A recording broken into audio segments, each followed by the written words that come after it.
Hello everyone, welcome back to Equipoise classes. I am Surabhi और जैसे कि आप लोग जानते हैं करंटली हम लोग पढ़ रहे हैं इंडियन इकोनॉमी। अगर आप जानना चाहते हैं कौन से टॉपिक्स अब तक कवर हो चुके हैं तो सारे ही जो भी मैंने आज तक वीडियोस बनाए हैं, जो भी टॉपिक पढ़ाए हैं, उन सबके लिंक्स आपको नीचे डिस्क्रिप्शन बॉक्स में मिलेंगे।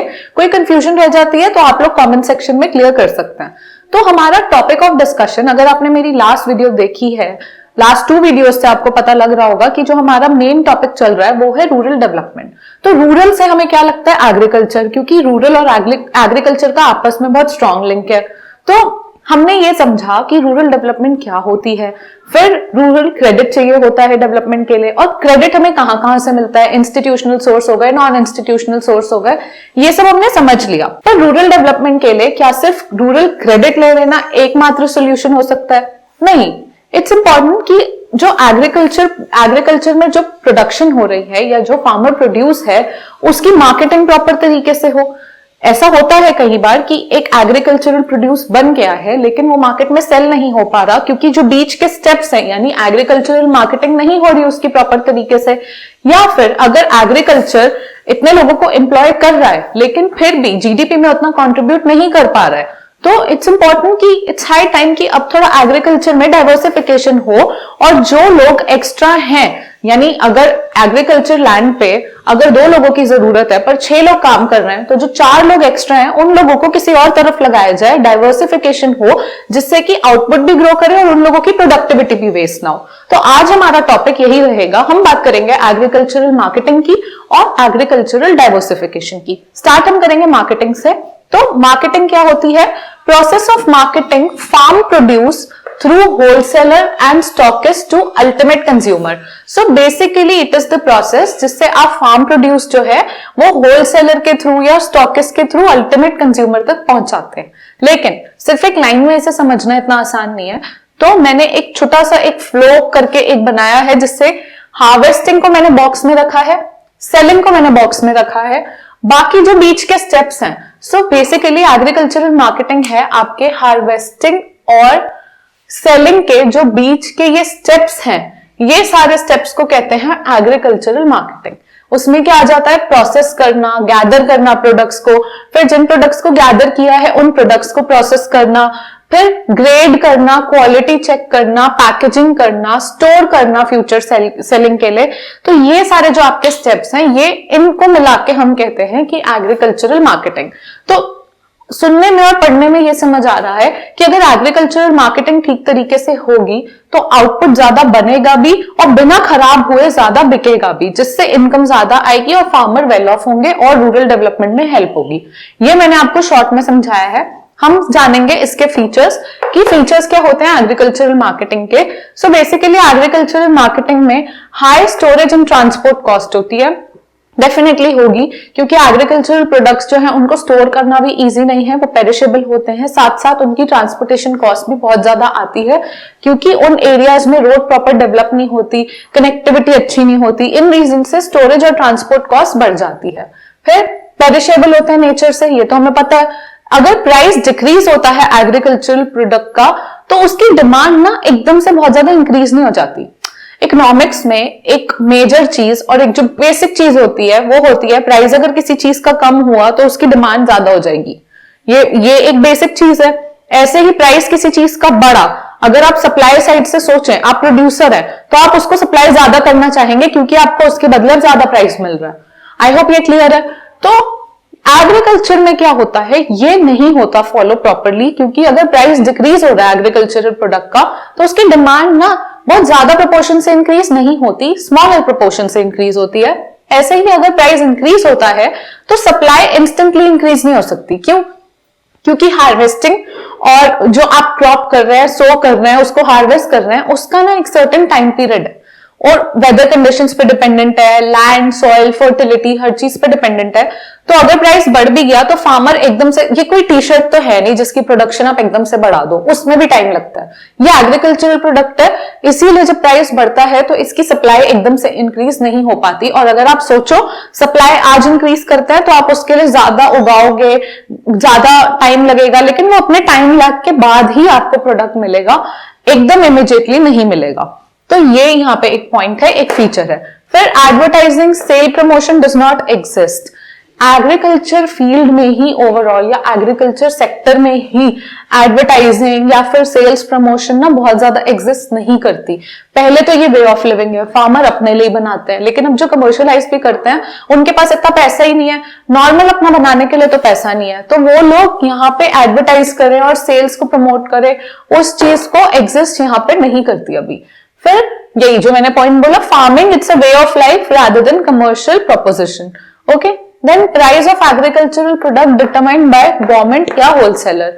क्योंकि ये गवर्नमेंट डिटरमाइन करती है तो क्या होता है कि फार्मर्स के जो बार्गेनिंग पावर है वो पुअर होती है, वो अपना मनचाहा प्राइस नहीं करा सकते, क्योंकि प्राइस कौन डिसाइड कर रहा है, तो गवर्नमेंट कर रही है या होलसेलर कर रहा है। ये हो गए आपके फीचर्स। अब हम बात करेंगे कि एग्रीकल्चर मार्केटिंग में क्योंकि ये इतनी पॉपुलर नहीं है या ये प्रॉपरली नहीं हो पा रही, तो डिफेक्ट्स क्या है। आपकी बुक में डिफेक्ट्स अलग से बताए गए हैं और स्टेप्स अंडरटेकन बाय गवर्नमेंट अलग तरीके से बताए हैं, बट मैंने कोशिश की कि मैं आपके जो डिफेक्ट्स हैं उनको मर्ज करके, क्लब करके, हर डिफेक्ट के लिए गवर्नमेंट ने क्या सोल्यूशन दिया है वो एक साथ एक जगह पे लिखने की कोशिश करूं, जिससे आपकी अंडरस्टैंडिंग बहुत अच्छी डेवलप हो। तो क्योंकि गवर्नमेंट जो भी स्टेप्स ले रही है वो डिफेक्ट्स देखकर ही ले रही है, तो मैं आपको अलग अलग बताऊंगी तो आपको लगेगा ये पॉइंटर्स हैं, ये याद करने पड़ेंगे, लेकिन जब वो साथ साथ है आमने सामने तो आपको ये समझ आ जाएगा कि हर डिफेक्ट के लिए एक ना एक स्टेप लिया गया है। तो हम बात करेंगे डिफेक्ट की। Inadequate warehouses. Warehouses बहुत ज्यादा एडिक्वेट नहीं है एग्रीकल्चरल सेक्टर में, जिस वजह से मार्केटिंग नहीं हो पाती। क्योंकि मार्केटिंग के लिए आपको क्या चाहिए, आपने हार्वेस्ट से सेलिंग के बीच के जो स्टेप्स हैं, जहां पे आपको ऊपर दिख रहा है कि अगर स्टोर करना है फ्यूचर सेल के लिए, तो स्टोर करने के लिए वेयर हाउसेस चाहिए, क्योंकि वो वुड पेरिशेबल है, तो कोल्ड स्टोरेज चाहिए, लेकिन वो नहीं हो पाता। इस वजह से मार्केटिंग नहीं होती। क्या होता है कि 5 to 10% वेस्टेज होती है प्रोडक्ट की। क्यों होती है, क्योंकि अनसाइंटिफिक वेज है टू स्टोर। जैसे प्रॉपर वेयर हाउसेस नहीं है, तो वो जो गनी बैग्स होंगे आपके या फिर मड वेसल होंगे आपके, इन चीजों में स्टोर किया जाता है, और इस वजह से क्या होता है, मोस्टली पेस्ट अटैक या फिर बहुत खराब हो जाते हैं प्रोडक्ट्स, क्योंकि वहां पे कहते हैं ना वो पेस्ट अटैक हो गया, अलग अलग चीजें हो गई, आपका प्रोडक्ट जो है वो खराब हो गया सारा का सारा। तो ये दिक्कत होती है, इस वजह से वेस्टेज बहुत होती है। ऐसे ही inadequate means of transportation and communication. Transportation and communication के जो मीन्स है वो एडिक्वेट नहीं है। अब इन दोनों स्टेप्स के चलते गवर्नमेंट ने क्या स्टेप लिया, गवर्नमेंट ने बोला कि प्रोवाइड करते हैं इंफ्रास्ट्रक्चर फैसिलिटीज, जिसमें रोड भी हो, रेलवे भी हो, वेयर हाउस भी हो, कोल्ड स्टोरेज भी हो, प्रोसेसिंग यूनिट भी हो। तो अब क्या हो रहा है, रोड रेलवे आने से ट्रांसपोर्टेशन का ईज होगा, ऐसे ही वेयर हाउस होगा, स्टोर। सो बेसिकली इंफ्रास्ट्रक्चर की कमी है, तो गवर्नमेंट ने कहा कि चलो इंफ्रास्ट्रक्चर फैसिलिटीज जो है वो प्रोवाइड की जाती हैं। फिर अगले जो डिफेक्ट्स हैं, मल्टीप्लिसिटी ऑफ मिडलमैन।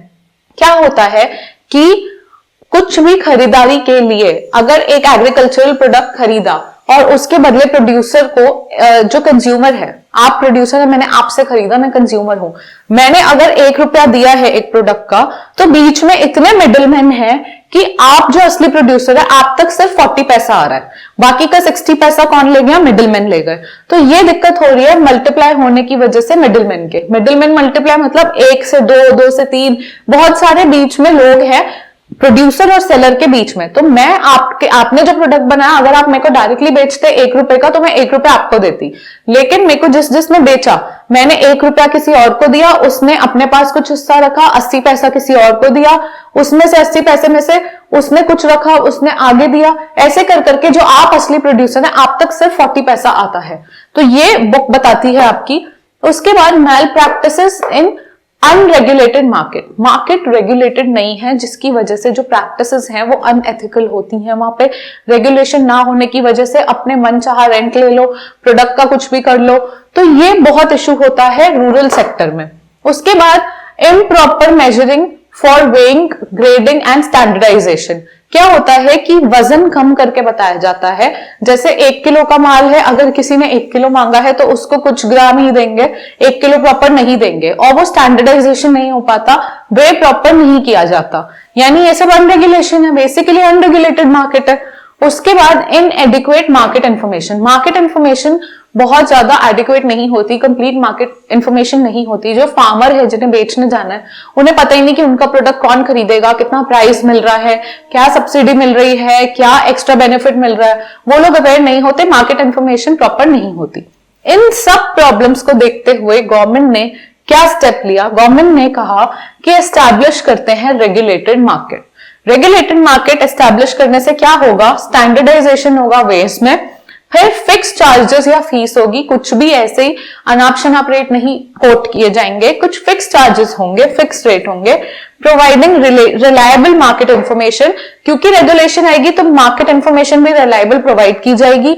फिर settling disputes between operating parties in market, market में जो पार्टीज ऑपरेट कर रही है उनके बीच कोई भी डिस्प्यूट होगा तो उसको सेटल किया जाएगा। ये सब होगा अगर रेगुलेटेड मार्केट एस्टैब्लिश हो जाए, ये सारी प्रॉब्लम्स का सोल्यूशन ऑटोमेटिकली निकल जाएगा। उसके बाद और क्या प्रॉब्लम आई? डिफेक्ट क्या था? Lack of adequate finance.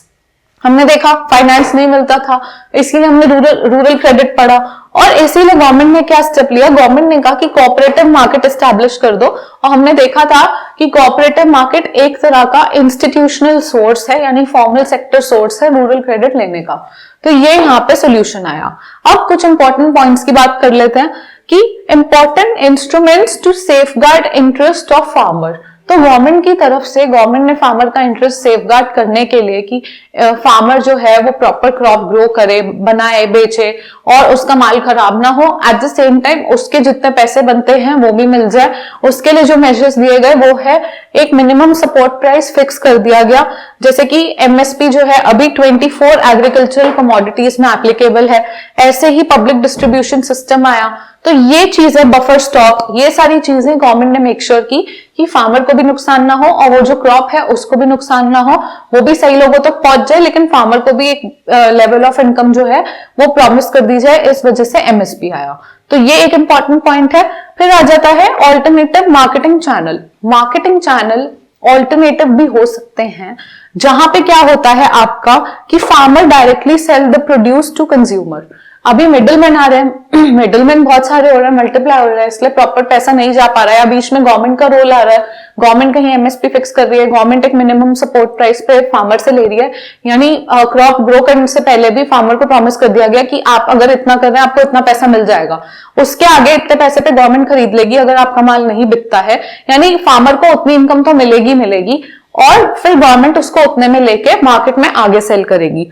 लेकिन ऑल्टरनेटिव मार्केटिंग चैनल में क्या आता है कि फार्मर से डायरेक्टली कंज्यूमर तक जा सकता है, जैसे कि मंडीज, बहुत सारी स्टेट में अलग अलग नाम से मंडीज होती हैं, वहां पे आके फार्मर अपना डायरेक्टली कंज्यूमर को सेल कर सकता है जो प्रोड्यूस किया है। तो ये होता है मार्केटिंग चैनल।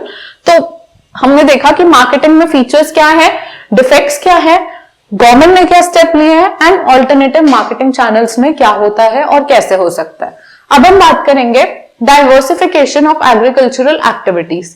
अब एग्रीकल्चरल एक्टिविटीज अगर आपको प्रॉपर जो है जीडीपी में कंट्रीब्यूट नहीं कर पा रही है या उन पे बर्डन ज्यादा है, तो बेटर है कि उसको थोड़ा डाइवर्सिफाई किया जाए। तो डाइवर्सिफिकेशन क्या हो गया आपका?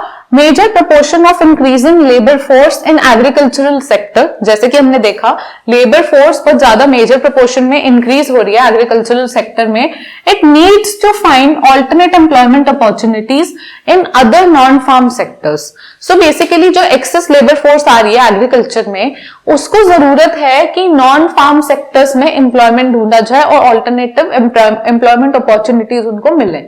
तो डाइवर्सिफिकेशन कैसे कैसे हो सकती है? डाइवर्सिफिकेशन हो सकती है आपकी क्रॉप प्रोडक्शन में। क्रॉप प्रोडक्शन में कैसे हो सकती है? आप मोनोक्रॉपिंग से मल्टी क्रॉपिंग की तरफ बढ़ जाएं। आप अगर एक क्रॉप उगा रहे हैं तो सेम लैंड पे आप कोशिश करें आप 2 तरह की क्रॉप उगाएं, ये होती है क्रॉप में डाइवर्सिफिकेशन। लेकिन डाइवर्सिफिकेशन इन प्रोडक्टिव एक्टिविटी का क्या मतलब है कि crop farming to other areas of productive activity, कि आप क्रॉप फार्मिंग से ही कुछ अलग एरिया तक बढ़ जाएं। यानी क्रॉप प्रोडक्शन में डाइवर्सिफिकेशन तो है कि एक क्रॉप से 2 क्रॉप कर ले या 2 से 3 क्रॉप कर ले, लेकिन अगर आप प्रोडक्टिव एक्टिविटी की डाइवर्सिफिकेशन करना चाहते हैं तो वो बोल रहे हैं कि आप क्रॉप एक्टिविटी से हट के किसी और एक्टिविटी में मूव कर जाएं। तो अगर हम बात करें कि agricultural diversification in India, India में कैसे हो रही है, किस किस सेक्टर में हो रही है, कैसे कैसे डाइवर्सिफिकेशन है, कितनी सक्सेसफुल है या क्या प्रॉब्लम है, अगर हम इन सब की बात करना चाहें तो यहाँ पे आपको दिखेगा पहला है आपका एनिमल हस्बेंड्री, डेयरिंग, पोल्ट्री। तो इसमें क्या हो रहा है, अगर आप पोल्ट्री में देखें तो 45% of total life stock poultry में आता है। तो जैसे आप देखें मिल्क प्रोडक्शन है, इंडिया को बोला गया है कि इंडिया सबसे ज्यादा प्रोड्यूस करता है, मिल्क प्रोडक्शन में इंडिया फर्स्ट रैंक करता है। ये मैं नहीं बोल रही, ये 2016-17 का इकोनॉमिक सर्वे बोल रहा है। उसके बाद मीट हो गया, एग हो गया, वूल हो गया एंड अदर बाय प्रोडक्ट्स, ये नए नए इमर्जिंग सेक्टर्स हैं। तो ये एक तरह का एरिया है जहां आप डाइवर्सिफाई कर सकते हैं। क्रॉप प्रोडक्शन से हटके अगर आपको मूव करना है तो आप इस सेक्टर में या तो आप एनिमल हस्बेंड्री कर सकते हैं, आप डेयरिंग में जा सकते हैं, पोल्ट्री की हेल्प ले सकते हैं आप, या फिर आप देख रहे हैं मिल्क प्रोडक्शन भी बहुत ज्यादा होती है, आप उस सेक्टर में जा सकते हैं। और नया नया जो अगर आपको लगता है कि इन सेक्टर्स में ऑलरेडी बहुत लोड है या ये बहुत एक्सप्लोर्ड है, अगर आपको किसी न्यू इमर्जिंग सेक्टर में जाना है तो यहाँ पे मीट हो गया, एग हो गया या वूल हो गया, शीप हो गई। जब आप कैटल फार्मिंग करते हैं, कुछ करते हैं तो उसमें आपको वूल मिलेगी, बाय प्रोडक्ट मिलेंगे। ये हो गए आपके नए इमर्जिंग सेक्टर जिन्हें आप लेके आगे बेच सकते हैं, अच्छा कमा सकते हैं और अपना जो लाइवलीहुड है उसको मेंटेन कर सकते हैं। उसके बाद आ गया फिशरीज, ये एक और एरिया है डाइवर्सिफिकेशन का। फिशरीज में अब क्या है, India second largest producer of fish and fresh water fish in the world, यानी इंडिया सेकेंड लार्जेस्ट प्रोड्यूसर है फिश का। At the same time India second largest producer है फ्रेश वाटर फिश का ओवरऑल वर्ल्ड में, और ये भी economic survey ने कहा है 2016-17 में। एंड अगर हम स्टेट्स वाइज देखें कि कौन सी स्टेट फिशिंग में बहुत अच्छी है और बहुत ज्यादा फिश प्रोडक्शन करती हैं, तो वो स्टेट्स हैं केरला, गुजरात, महाराष्ट्र एंड तमिलनाडु। तो यहां आप डाइवर्सिफिकेशन कर सकते हैं और क्रॉप फार्मिंग से हटके आप फिशरी सेक्टर में जा सकते हैं।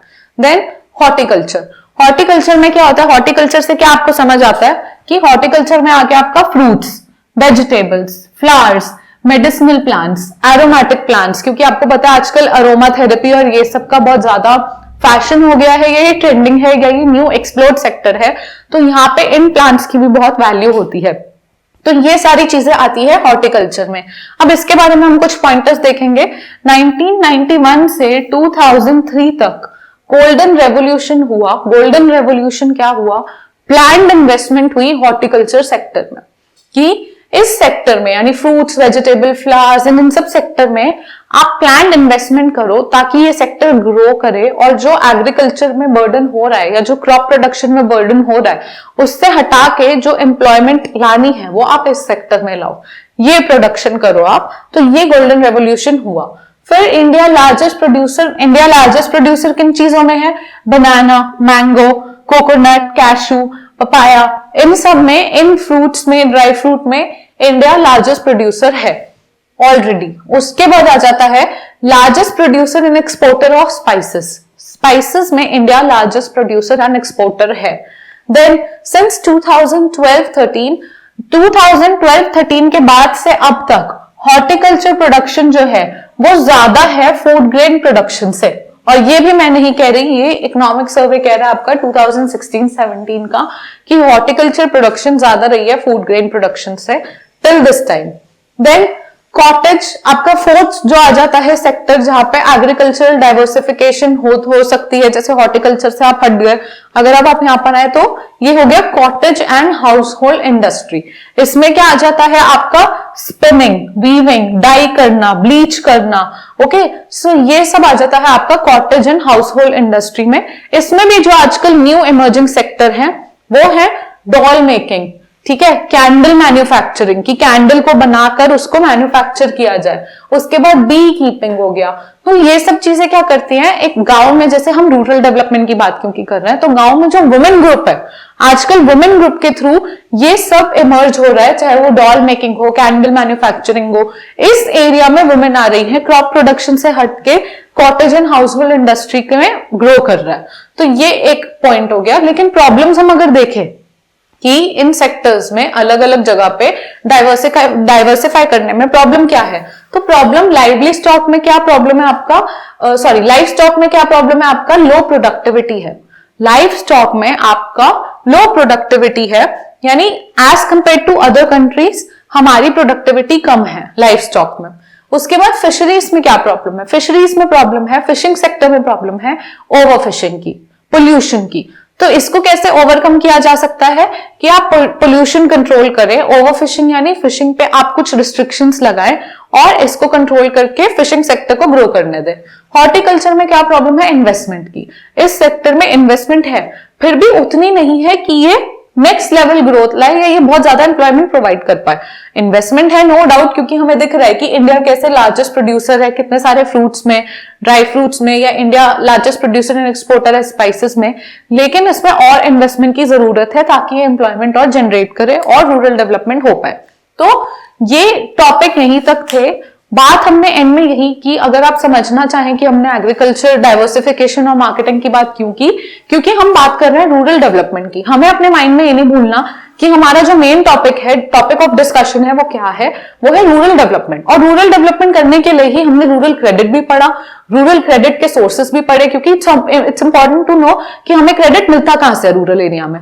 उसके बाद हमने पढ़ा कि एग्रीकल्चरल मार्केटिंग कैसे हो सकती है, क्या डिफेक्ट्स हैं, क्या स्टेप लिए जा चुके हैं उसको सही करने के लिए, और ऑल्टरनेटिव चैनल क्या हो सकते हैं। क्योंकि मार्केट तो करना है, मार्केटिंग इज इंपॉर्टेंट। तो either through government or directly or through mandis, but we need to enhance the agricultural marketing. That is why we are studying this topic. And then at the last हमने पढ़ा diversification of agricultural activities, जिसमें हमने ये समझा कि कैसे diversify हो के आप, डाइवर्सिफिकेशन किस तरीके की हो सकती है। क्रॉप प्रोडक्शन में भी मोनोक्रॉपिंग टू मल्टी क्रॉपिंग जा सकते हैं, या फिर हम लोग प्रोडक्टिव एक्टिविटी में ही डाइवर्सिफाई कर सकते हैं। जैसे क्रॉप प्रोडक्शन से हट के, क्रॉप प्रोडक्शन में अगर हमारी जरूरत नहीं है, एक लैंड पे ऑलरेडी 6 लोग हैं जिनमें से 2 लोगों की जरूरत है, हम वहां पे फालतू में हैं, तो इट्स बेटर हम कोई और प्रोडक्टिव एक्टिविटी में मूव कर जाए। वो प्रोडक्टिव एक्टिविटी कौन सी हो सकती है? एनिमल हस्बेंड्री, डेयरिंग, पोल्ट्री, आपका fisheries, horticulture, cottage and house hold industry, ये हो सकती है। इनके थ्रू हम एग्रीकल्चर को आगे बढ़ाएं, हम लोग रूरल डेवलपमेंट में कंट्रीब्यूट करें, एम्प्लॉयमेंट जनरेट करें, और जिससे रूरल डेवलपमेंट हो। तो ये टॉपिक आपका यही खत्म होता है। नेक्स्ट मैं आपके आगे एक छोटी सी वीडियो लाऊंगी जिसमें हम बात करेंगे ऑर्गेनिक फार्मिंग की। लेकिन उसके बाद ये टॉपिक जब खत्म होता है तो नेक्स्ट टॉपिक के लिए हम लोग जल्दी मिलेंगे। वीडियो ये वाली पसंद आई है तो आपको पता है, like, share and subscribe. Till the next time, take care and bye bye.